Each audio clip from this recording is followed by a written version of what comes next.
ಹರೇ ಕೃಷ್ಣ. ಭಗವದ್ಗೀತೆ ಅಧ್ಯಾಯ 10. ಶ್ಲೋಕದ ಅನುವಾದ ಹಾಗೂ ಶ್ಲೋಕದ ಭಾವಾರ್ಥ. ಶ್ಲೋಕ 37. ವೃಷ್ಣೀನಾಂ ವಾಸುದೇವಸ್ಮಿ ಪಾಂಡವಾನಾಂ ಧನಂಜಯ ಮುನೀನಾಮಪ್ಯಹಂ ವ್ಯಾಸಃ ಕವೀನಾಮುಸನ ಕವಿ. ಅನುವಾದ.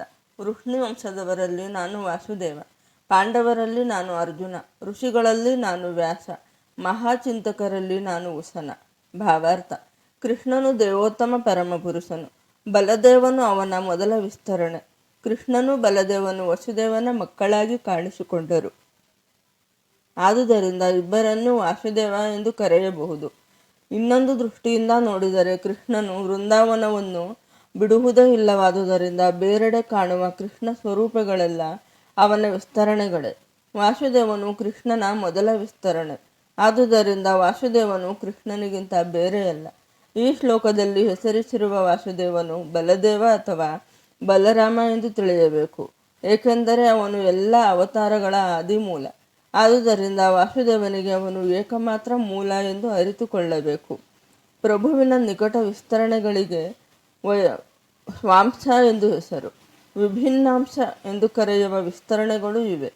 ಪಾಂಡುವಿನ ಮಕ್ಕಳಲ್ಲಿ ಅರ್ಜುನನು ಧನಂಜಯನೆಂದು ಹೆಸರಾದವನು. ಅವನು ಪುರುಷ ಶ್ರೇಷ್ಠ. ಆದುದರಿಂದ ಕೃಷ್ಣನನ್ನು ಪ್ರತಿನಿಧಿಸುತ್ತಾನೆ. ಮುನಿಗಳಲ್ಲಿ ಅಥವಾ ವೇದಗಳನ್ನು ಬಲ್ಲ ವಿದ್ವಾಂಸರಲ್ಲಿ ವ್ಯಾಸರೇ ಎಲ್ಲರಿಗಿಂತ ಶ್ರೇಷ್ಠರು.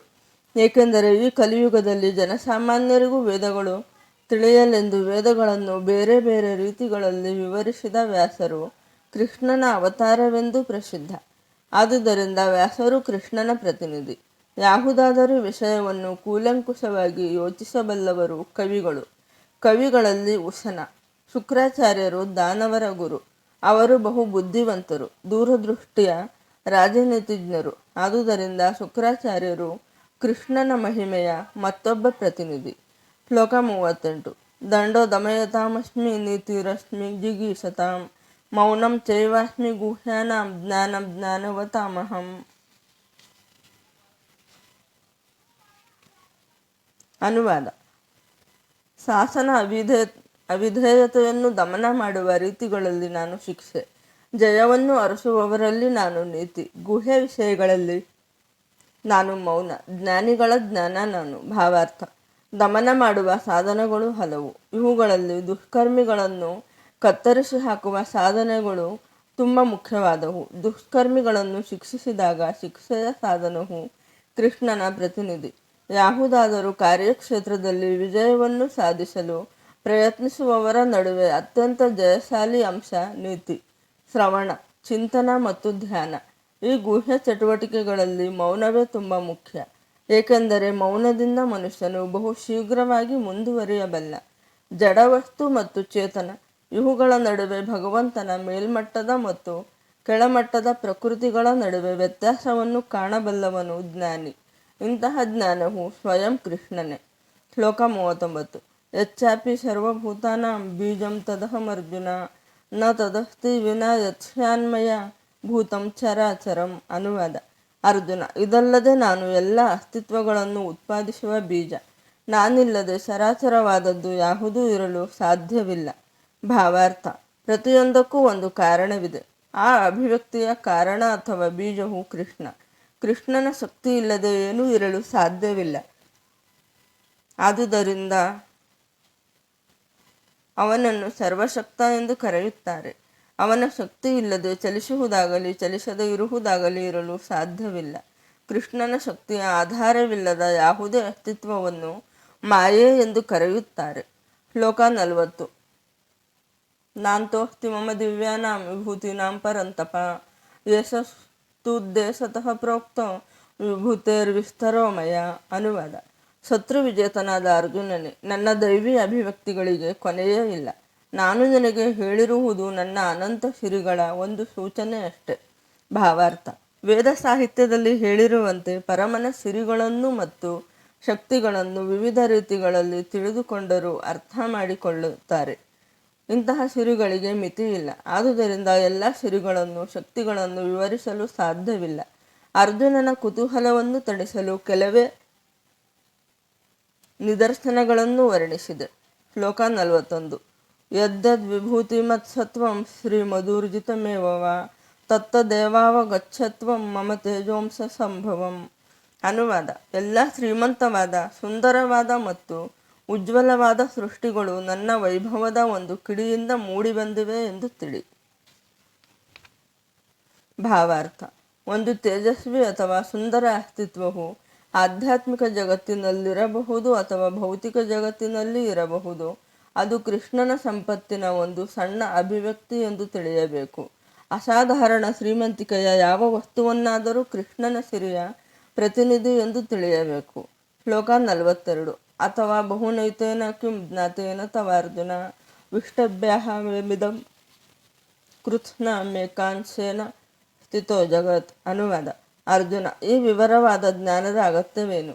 ನನ್ನ ಒಂದೇ ಅಂಶದಿಂದ ನಾನು ಇಡೀ ವಿಶ್ವವನ್ನು ವ್ಯಾಪಿಸಿ ಧರಿಸಿದ್ದೇನೆ. ಭಾವಾರ್ಥ: ಪರಮಪ್ರಭುವು ಪರಮಾತ್ಮನಾಗಿ ಎಲ್ಲ ವಸ್ತುಗಳನ್ನು ಪ್ರವೇಶಿಸಿರುವುದರಿಂದ ಇಡೀ ಐಹಿಕ ವಿಶ್ವಗಳಲ್ಲಿ ಪ್ರಾತಿನಿಧ್ಯ ಹೊಂದಿದ್ದಾನೆ. ಇಲ್ಲಿ ಪ್ರಭುವು ವಸ್ತುಗಳು ತಮ್ಮ ಪ್ರತ್ಯೇಕ ಶ್ರೀಮಂತಿಕೆ ಮತ್ತು ವೈಭವಗಳಲ್ಲಿ ಹೇಗೆ ಅಸ್ತಿತ್ವದಲ್ಲಿರುತ್ತವೆ ಎಂದು ತಿಳಿದುಕೊಳ್ಳುವುದರಲ್ಲಿ ಅರ್ಥವಿಲ್ಲ ಎಂದು ಅರ್ಜುನನಿಗೆ ಹೇಳುತ್ತಾನೆ. ಕೃಷ್ಣನು ಪರಮಾತ್ಮನಾಗಿ ಎಲ್ಲ ವಸ್ತುಗಳನ್ನು ಪ್ರವೇಶಿಸುವುದರಿಂದ ಅವು ಅಸ್ತಿತ್ವದಲ್ಲಿವೆ ಎಂದು ತಿಳಿದುಕೊಳ್ಳಬೇಕು. ಅತ್ಯಂತ ಬೃಹತ್ತಾದ ಜೀವಿಯಾದ ಬ್ರಹ್ಮನಿಂದ ಪ್ರಾರಂಭಿಸಿ ಅತ್ಯಂತ ಸಣ್ಣ ಇರುವೆಯವರೆಗೆ ಎಲ್ಲವೂ ಅಸ್ತಿತ್ವದಲ್ಲಿ ಇರುವುದಕ್ಕೆ ಕಾರಣ ಪ್ರಭುವು ಪ್ರತಿಯೊಂದನ್ನು ಪ್ರವೇಶಿಸಿದ್ದಾನೆ ಮತ್ತು ಪಾಲಿಸುತ್ತಿದ್ದಾನೆ ಎನ್ನುವುದು.